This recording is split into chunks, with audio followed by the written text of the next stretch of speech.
Peygamber Efendimiz Aleyhisselatü Vesselam ölüm yaklaştığı zaman kapısı çalınıyor. Ya Fatıma bak o kim diyor. Peygamber yatakta. Fatıma annemiz gelir. Biz deriz ya kim o? O da diyor men ente. Sen kimsin? Ene zairun. Ben ziyaretçiyim diyor. Geliyor Fatıma annemiz, ya Resulallah bir ziyaretçi var, kabul eder misin? Efendimiz yatakta.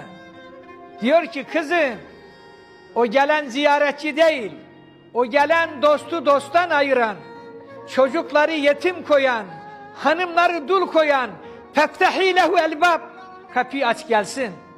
Fatıma annemiz diyor ben kapıyı açtım ama hiç kimseyi görmedim.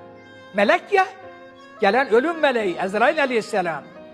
Kapıyı açtım, bir ses duydum. Esselamu aleyküm ya ehle beytün nübüvve ve risale. Selam size olsun ey ehli beyt ve Allah'ın Resulü. Babam dedi ve aleykesselam ya ahi ya Ezrail. Selam sana da olsun kardeşim Ezrail.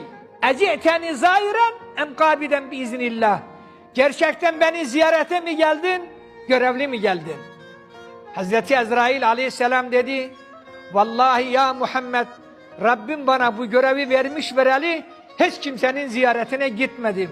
Ne gittiysem ruhunu aldım götürdüm.